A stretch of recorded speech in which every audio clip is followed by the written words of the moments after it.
Hi, welcome back to In Irma's Kitchen. I'm glad that you liked me enough to come back a second time. And as you can see, I'm not in my kitchen today. Today I'm in downtown Falmouth at the Falmouth Famers Market, which is held every Thursday afternoon from 12 o'clock to 6 o'clock. There are many vendors here. There's lots of produce. There's bread. Good. There are lots of customers, which we love to see. And what I'm going to do today is buy my produce and whatever else I need. And then we're going to wrap it up in my kitchen. We're going to make gazpacho, corn risotto, and we're going to roast some delicious tomatoes. So, bread is the staff of life as far as I'm concerned. There's nothing like a good loaf of bread. No air. So here we have Stacy Robbins. She's from Rain's Real Rye Bread. And they make their bread by hand, and it's made right here in Falmouth. Yes, it is. Rain bakes out of his home kitchen here in Falmouth, quite. The bread started with him never intending to actually sell it. It was made from memory 37 years after he first tried it in England in 1973. He now makes 13 or 14 different kinds of rye. He's expanded into ciabatta and baguettes and also pastry. Tell me about those special breads that you Special with the peaches. Oh, he does the peaches. pastries. He does pull-aparts, which are also known as monkey bread. He does locally grown peaches with pecans, and he also does cranberries with ginger. He started a new one, which is Nutella with espresso powder and cocoa. Okay, so now we're at Allen Farms. It's from Westport, and this is Debbie Barrett. Hi. Hi, everyone. She grows. She plants, Manages. she manages, she picks, she sells. So she's going to help me pick out some ingredients for my meal that we're going to make. So I would like 3 cucumbers. Okay. Okay. 3 cucumbers. 3 cucumbers. And I'm going to want a bunch of parsley. Which was just picked this morning. And I'd like 3 pints of these delicious looking tomatoes. Tell me about these tomatoes. This is a brown, what we're going to call, the farm's going to call a brown berry plum tomato. It's a new tomato, it's an heirloom. It's some type of cross heirloom that we have going here. And we have been experimenting with this tomato with the chefs that the farm works along with in Providence and Boston. And we have various chefs trying them out. Okay. This is Dave Rose from Moonlight Rose Alpacas, and he just told me that he also raises alpacas, and that's what he does in the winter. But we're here today, and look at these gorgeous heirloom tomatoes. Can you tell me something about them? Those are pink brandywine. It's one of the oldest tomatoes around. It's very sweet, delicious. That's a black prim, one of the favorites and best tasting heirloom tomatoes. That's Roman Candle. It's a plum tomato. It's a dry tomato that's good for slicing. It won't fall apart when you slice it, put it in salad. That's called solar power. It's a little orange tomato. It's firm, stays very firm, very popular. Well, I'm going to take, I got 5 gorgeous tomatoes. And what are these? Those are jet setters. It's an improvement over a jet star. It's a jet setter. Good flavor. And these are going to go into my gazpacho. And I have also some onions. This is a sweet pepper. It's an Italian pepper. Yeah, Cubanelle. Cubanelle. Pepper. Yeah. It's, varieties of rhubarb. This is a regular green pepper. Revolution. Oh, God, it smells so good. Onion. Onion? I don't know. I forget the variety. And look at these shallots. Shallots, that's a French shallot called ambition. Is it shallots or shallots? Shallot. Shallot. See? Okay. And look at this corn. This is a super sweet. It's variety 277. Look. Oh, you don't even have to cook it. Okay, so we're going to take all of these and we're going to make gazpacho corn risotto. Okay, so we're at Pariah Dog Farm on 279 Trotting Park Road in T-Ticket, which is part of Falmouth. And Matthew's not here today, but this is one of his lovely helpers. Can you tell me about these red peppers? They're sweet baby bell peppers. The best way to describe those is basically the flavor of the big one pressed into a little one.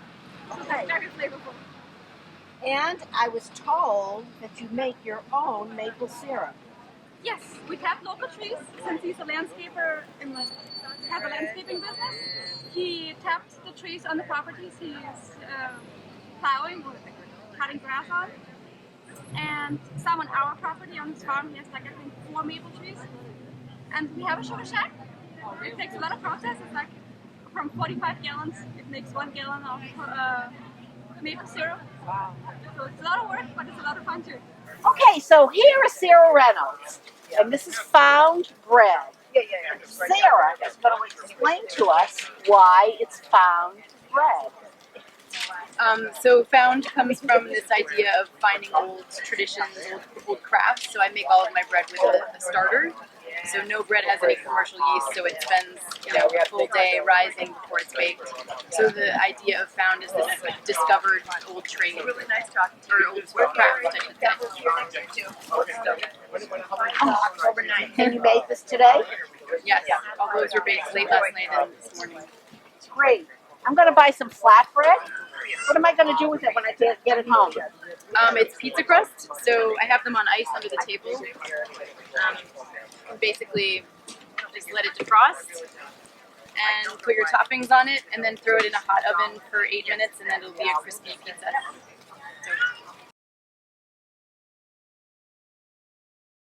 Welcome back to In Irma's Kitchen. As you can see, I have on this polka dot apron, and later on I'll show you the bottom. Maybe I can just lift it up like this. It's got all kinds of ruffles on it. It came from Spain. And today we're going to make some gazpacho. Remember yesterday we went to the farmer's market and we got the most magnificent vegetables. We got onions, we got beautiful red peppers and green peppers, and look at these beautiful Italian sweet peppers, and these cucumbers are magnificent, and look at these tomatoes. Oh, they actually smell like a tomato. So, and I bought some corn, and we're going to make corn risotto.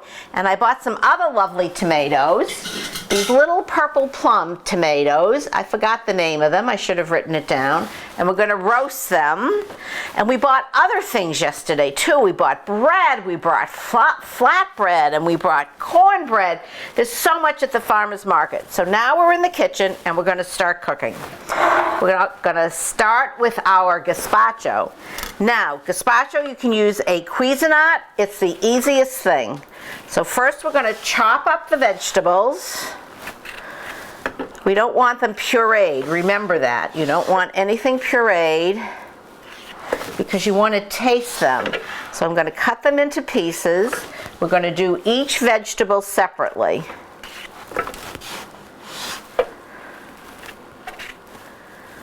Okay, so get ready for the noise. So I'm going to turn it on and I'm going to pulse it.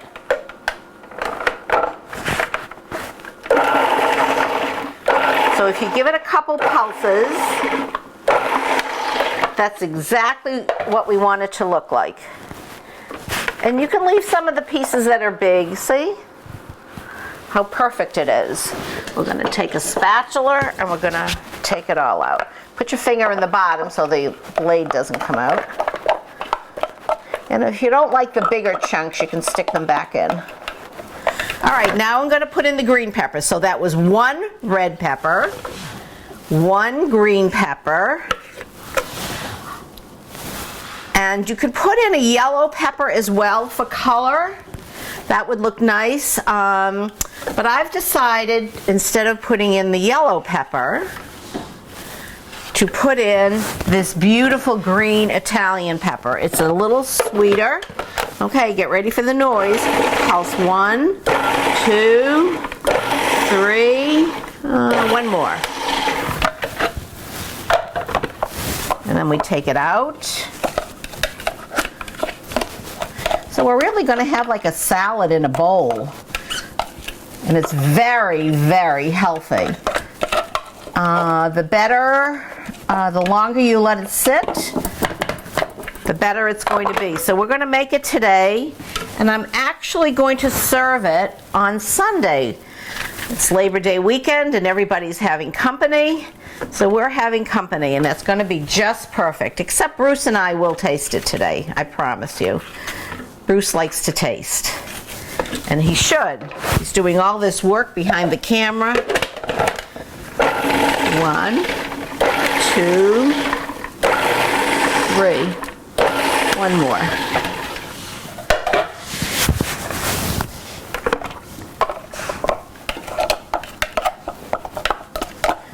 Okay, now we have 2. So we have 2 green peppers, but one of them is a very sweet Italian pepper.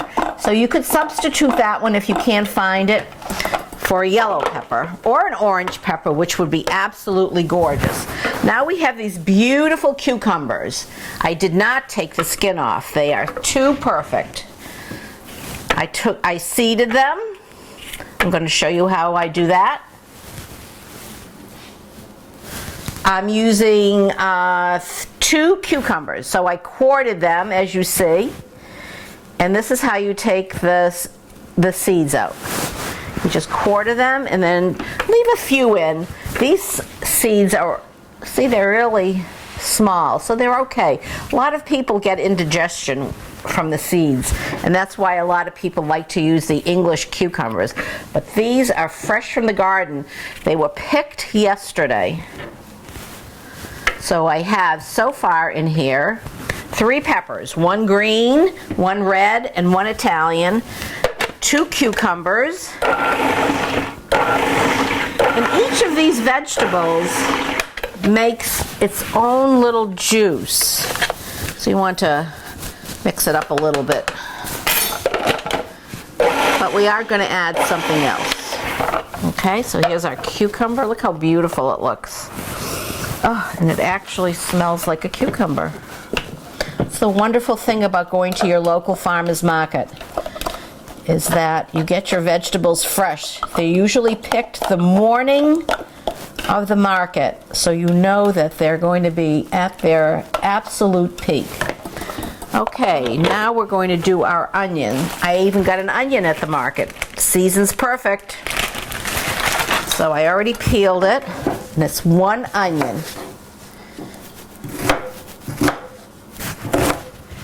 If you cut it into smaller pieces,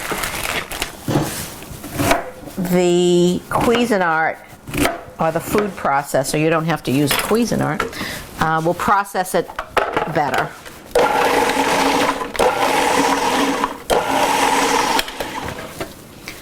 Oh, just wonderful.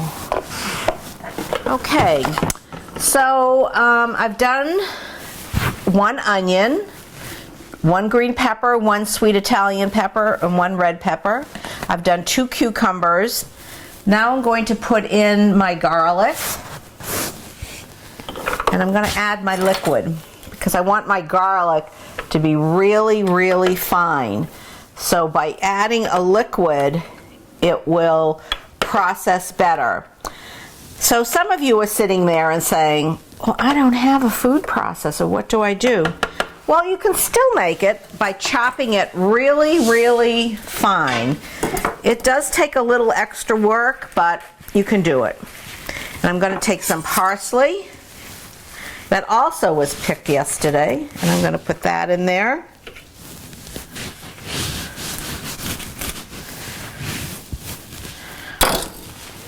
Okay, so I have this can of tomatoes, it's ground peeled, and it says kitchen ready, not from concentrate. You can use any brand you want. As you can see, it's really chopped up. So I have about a half a can in here now. I have some parsley. I have some 3 cloves of garlic because I like garlic. Now I'm going to put in my hot pepper. So always wear gloves because you may accidentally touch your eye or your face and it will sting like crazy. And then the knife you're going to use, you're going to put directly into the sink and you're not going to use it again on anything else. So I'm going to cut the top off, cut it in half, and the seeds in here and the white pith is what is hot. So on half of it, I'm going to take it out, and the other half I'm going to use because I want to have a little heat in it. It's good with a little heat, and we're going to blend it up really well.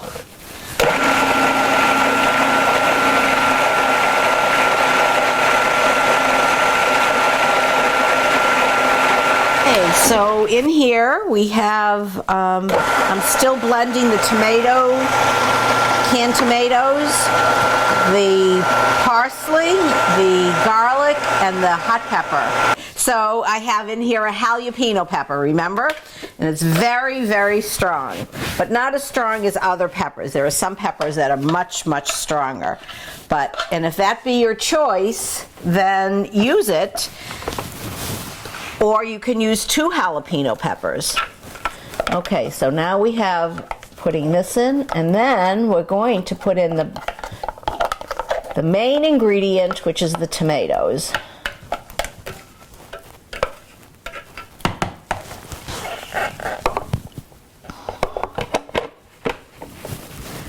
So we have these beautiful tomatoes. Just cut them in quarters. Make sure you stem them. It's good to use a serrated knife on a tomato because it just cuts better. And I wouldn't do more than 2 tomatoes at a time.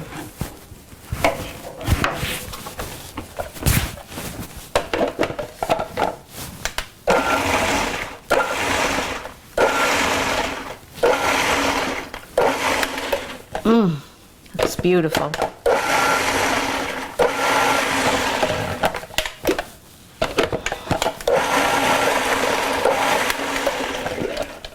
Till it gets to the consistency that you want. Look at that beautiful juice. Look at that beautiful juice. And the other reason to put the tomatoes at the end is because it actually cleans out everything that's in there.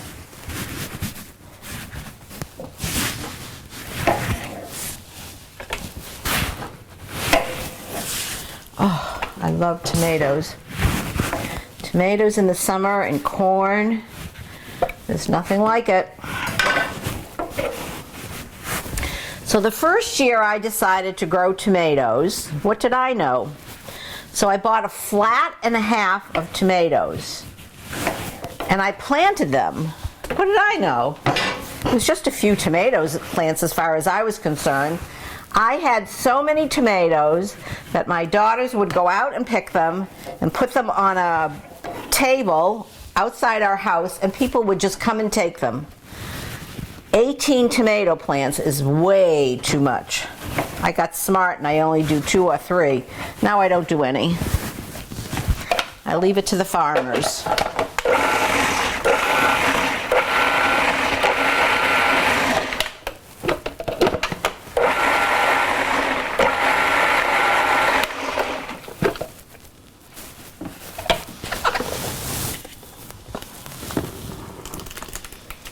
Oh, the smell is so perfect. Okay, put everything in the sink, and maybe if we're lucky, someone's going to come and clean up. I don't know. Okay, take my gloves off, take them off inside out so you don't get any of the jalapeno on you. And we're going to stir it all up.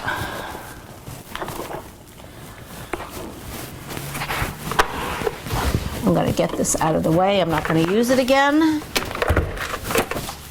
So you can see how beautiful this is. There are some chunks, and for me it's okay. If you're not happy with the chunks, you can chop it up a little bit more.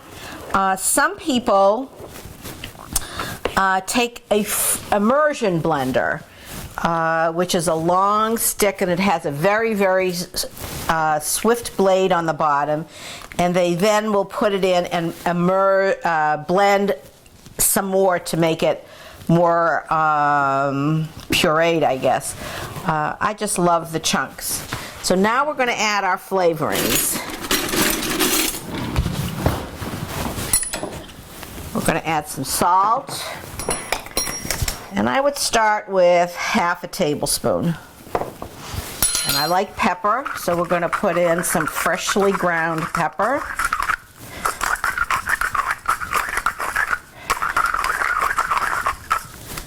That's a lot of pepper. 3 tablespoons of your very, very, very best olive oil.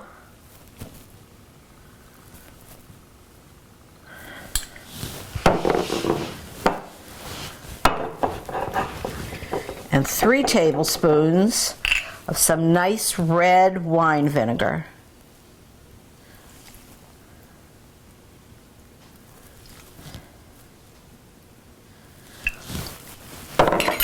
And again, we're going to mix it up really nicely to blend everything in. I can smell the red wine vinegar.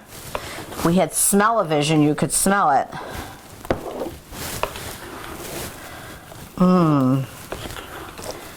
So I'm going to taste it. It's going to taste better tomorrow, I promise you. Hold on.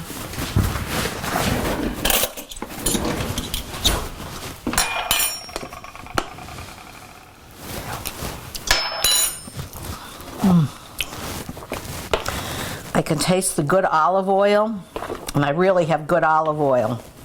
It's imported from Italy. It is delicious. Bruce, want to taste some? Sure. Here you go.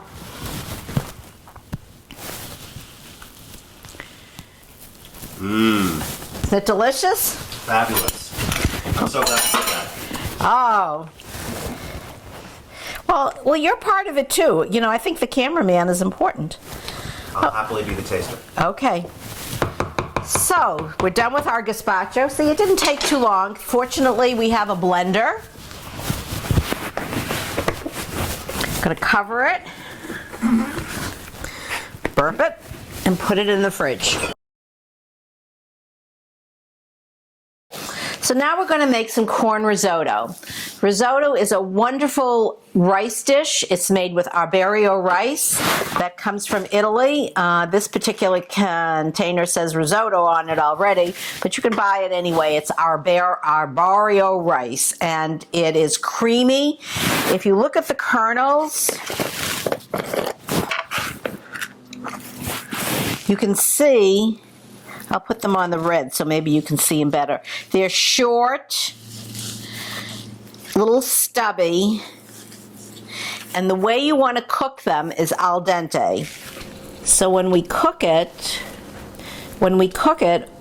it's going to be not raw in the middle, but it's going to have a bite to it, and that's why it's called al dente, meaning from the tooth. So you can actually chew it. It's not mushy at all. Okay, so yesterday we got some fabulous corn, and I cooked it in this pot. It's hot, I forgot. I cooked it for 3 minutes, no more than 3 minutes, because it is so fresh that that's all you need. You could actually even eat it raw. And I'm going to take the corn off the cob. You take your knife straight down, Make sure you put your cob this end down because you have like a little stand. And you just go around until you get it all off.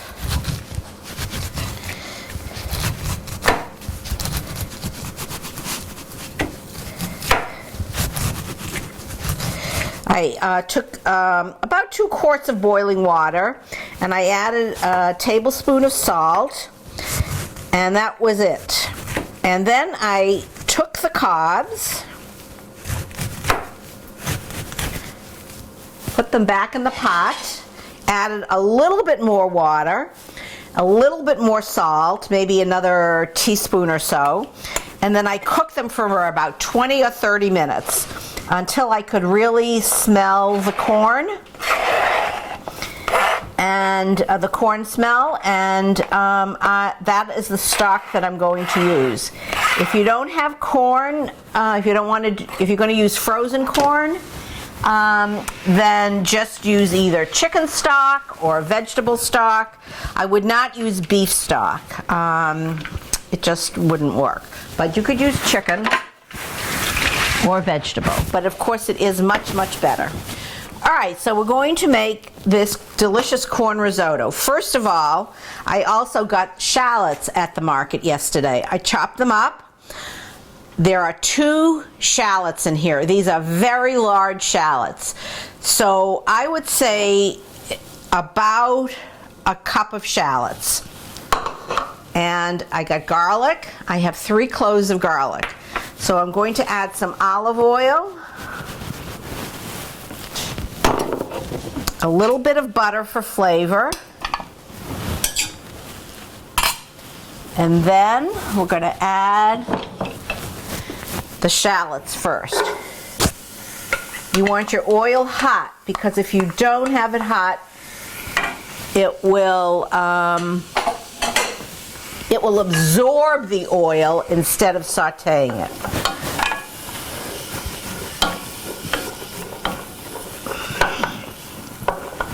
So we're going to sauté these for about 4 minutes.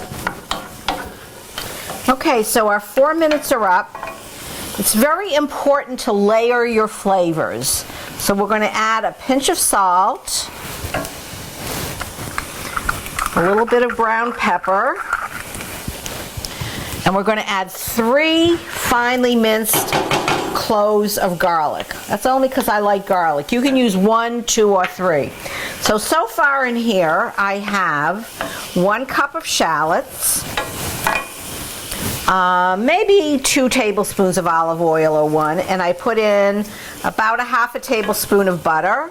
I put in a pinch of salt, a pinch of pepper, 3 garlics, and you only want to cook the garlic 1 minute because you don't want to burn it. So as soon as you start to smell the garlic, it's perfect. Now I'm going to add the risotto. I'm going to add, it's tradition to make just a cup at a time, but I'm going to make a 1.5 cups because I have enough liquid.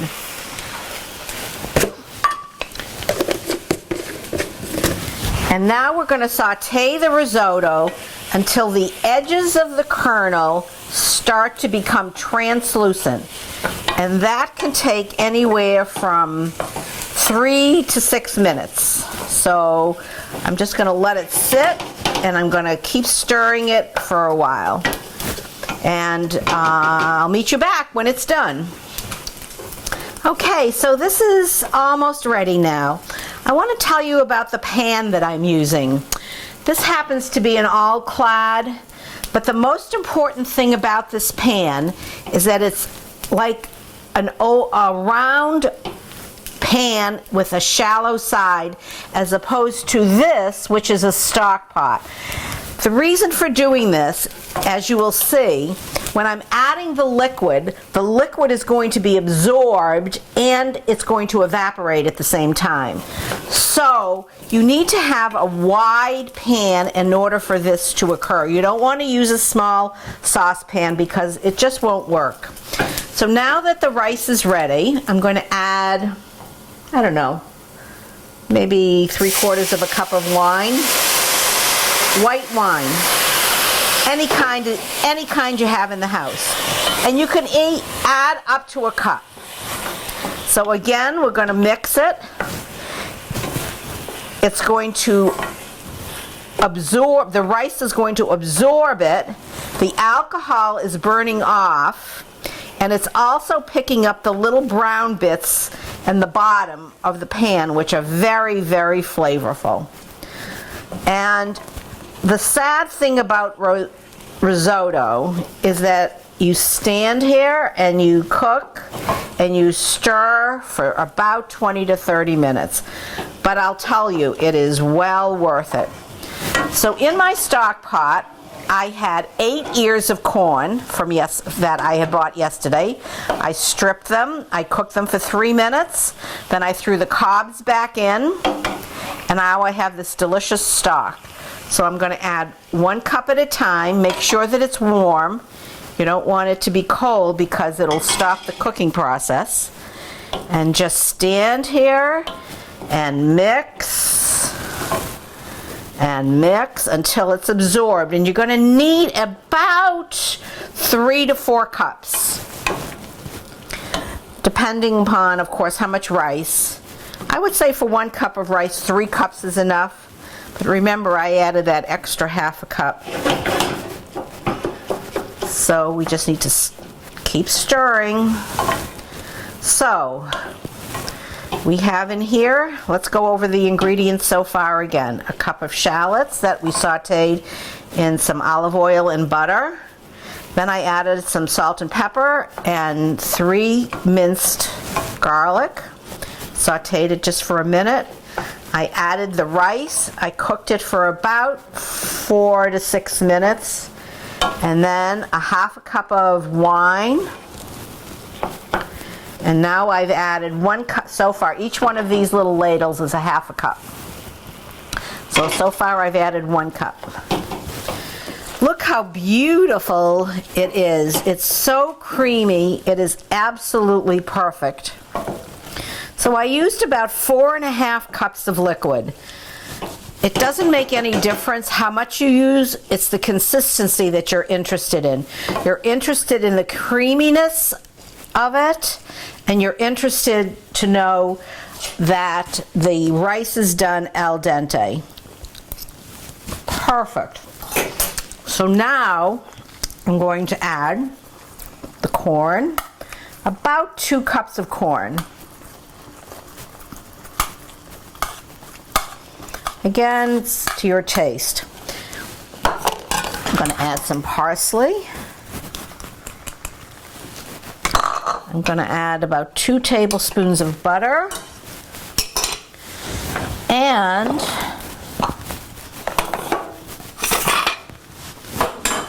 I'm going to add some Parmesan cheese. So this is a grater. It's got a coarse side. And you just grate it.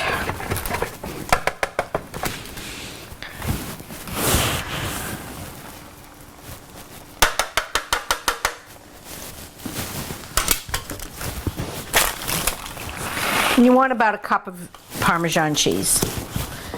And then you're going to mix it all together.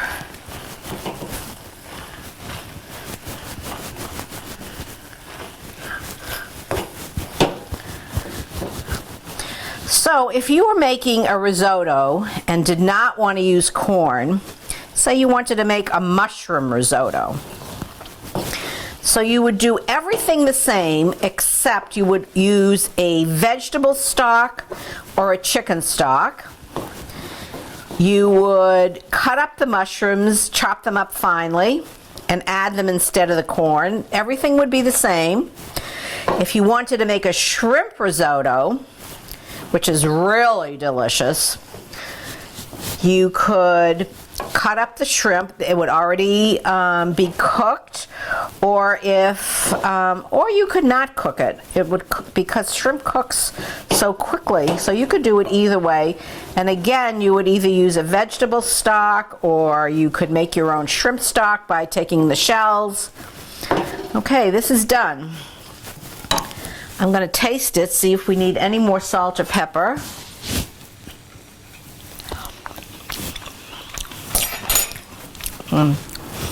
I think it needs a little salt. I think it needs a lot of pepper.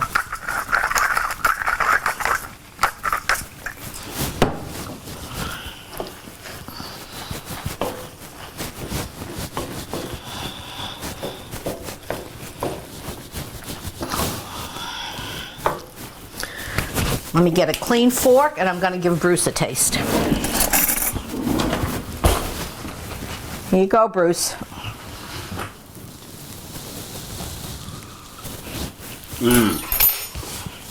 Fabulous. Okay, so now we're done. It tastes as good as it looks. It's really beautiful. Yeah. The yellow corn, the green parsley, and they both came, and the shallots, the garlic, it all came from the farmer's market yesterday. All I had to do was have my rice in the house. Was it? Oh, and the Parmesan cheese. So this is it. I hope that you enjoy making this. It does take a lot of work, there's no question, but it's well worth it. So I'm going to clean up and we're going to roast some tomatoes.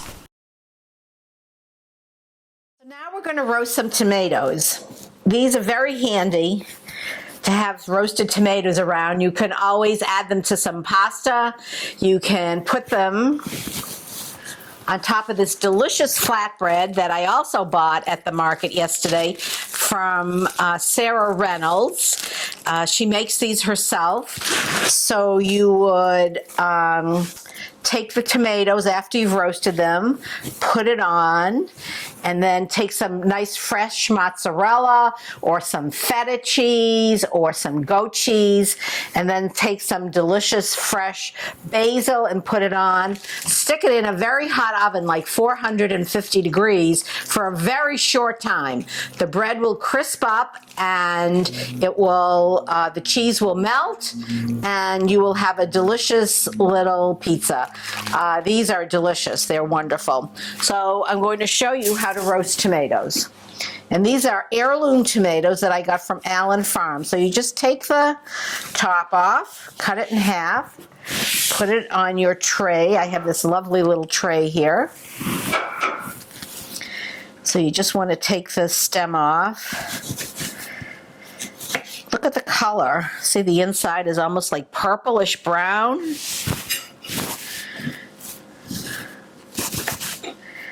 And Debbie Allen said that there is a chef who is trying to pickle them.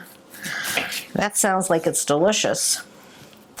And I have some garlic, always garlic.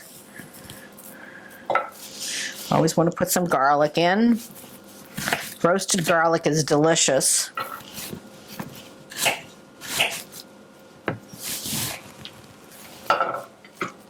Put it on top, put it on the side. Take a little olive oil.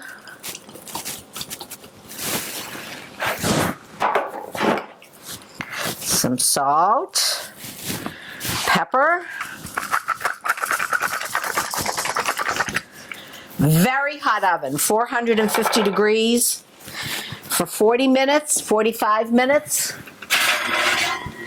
And look what happens. Perfect, gorgeous roasted tomatoes.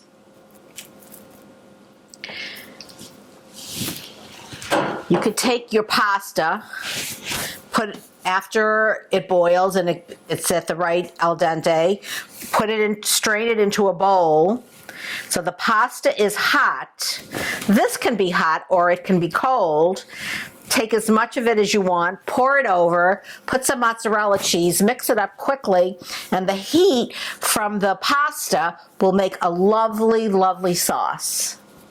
So that's another thing you can do with roasted tomatoes. Another thing is just eat them. They're really delicious. So I think that's the end of our show today. I hope you enjoyed yourself. I hope you learned something. And if you have any questions, please call FCTV. They'll be happy to get in touch with me. And I hope to see you again.